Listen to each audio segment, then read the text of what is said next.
Assalamualaikum warahmatullahi wabarakatuh. Perkenalkan, nama saya Desa Ratnasari, kelas 10 KP 2, ingin mempresentasikan tata ruang kantor. Tata ruang kantor, pengertian istilah tata ruang kantor berasal dari bahasa Inggris, yaitu office layout atau sering disebut juga layout saja. Tata ruang kantor adalah pengaturan perabotan, mesin, dan sebagainya di dalam ruangan yang tersedia. Ada beberapa ahli yang mendefinisikan tata ruang kantor, diantaranya sebagai berikut. Menurut Dr. Helling Gie mengatakan tata ruang adalah penyusunan alat-alat pada letak yang tepat serta pengaturan kata kerja yang memberikan kepuasan bekerja bagi para karyawannya.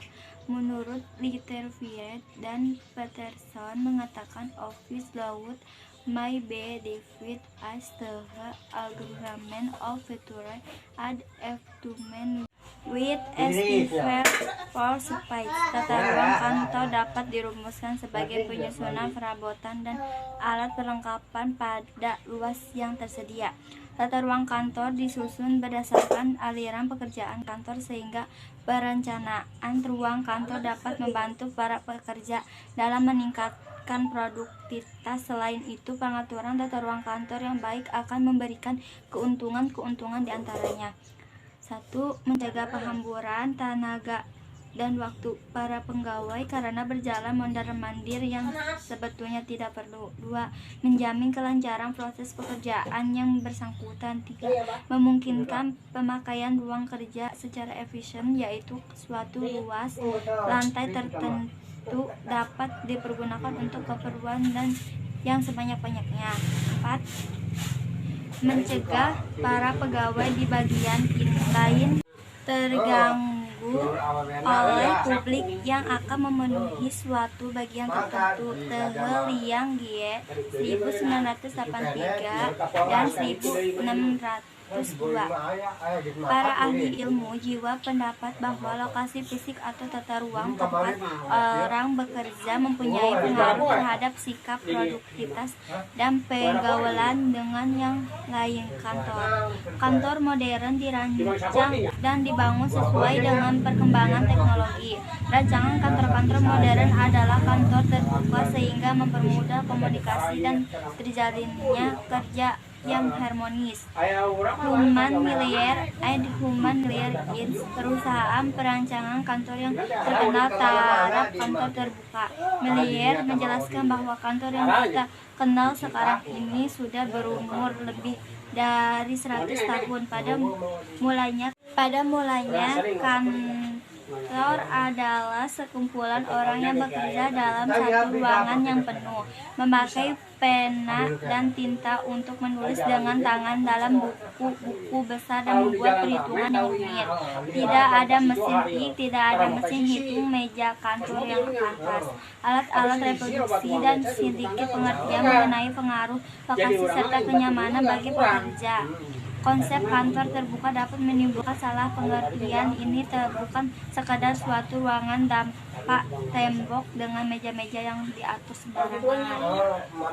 Kantor terbuka merupakan suatu konstruksi yang memberikan keterbukaan untuk mempermudah komunikasi dan pertemuan, namun sekaligus menjamin kebebasan pribadi. Kebebasan pribadi diciptakan dengan pemasangan sekat-sekat yang dapat dipindahkan oleh digeser. Sekat-sekat tersebut menghindarkan para manajer dari isolasi tembok tertutup dan perasaan tidak enak yang menghadapi seorang bila dalam ruangan sama sekali terbuka.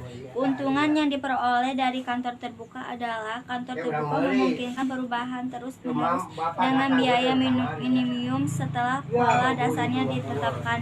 Adanya kenyamanan karena sirkulasi udara cukup lancar, penerangan merata, kursi dan meja yang enak dipakai, memperbaiki semangat kerja, dan cenderung menghilangkan sebagai dari perselisihan yang timbul akibat tempat kerja terlalu berdekatan. Arus pekerjaan lebih lancar dan alat-alat yang saling berkaitan dapat ditempatkan sedemikian sehingga pekerjaan dapat dengan mudah beralih dan suatu seleksi yang lain. Tujuan: 1. Tehel yang gie. Pekerjaan di kantor itu dalam proses pelaksanaannya dapat menempuh jarak yang sependeknya mungkin. Rangkaian aktivitas atau usaha dapat mengalir secara lancar. Kesehatan dan kepuasan bekerja para pegawai dapat terpelihara. Pengawasan terhadap pekerjaan dapat berlangsung secara memuaskan. Seluruh ruangan dipergunakan secara efisien untuk keperluan pekerjaan. Pihak luar yang mengunjungi kantor yang bersangkutan dapat berkesan yang baik tentang organisasi tersebut. Susunan tempat kerja dapat dipergunakan untuk berbagai pekerjaan dan mudah diubah sewaktu-waktu diperlukan. Liang Gie 1988 dan 207. 2.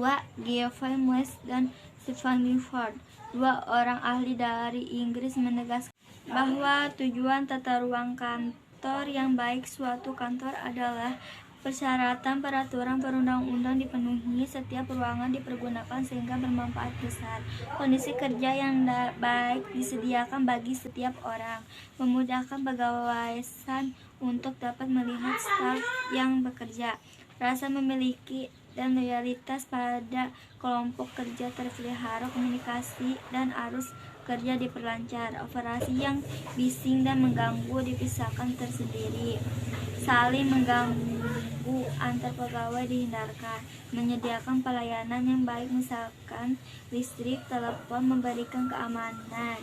Dari uraian di atas dapat disimpulkan bahwa tujuan tata ruang kantor memperlancar jalan pekerjaan, yaitu segenap ruangan dipergunakan secara efisien untuk keperluan pekerjaan, menambah semangat kerja pegawai, memberikan kesan yang baik, mengunjungi kantor, mempermudah pengawasan.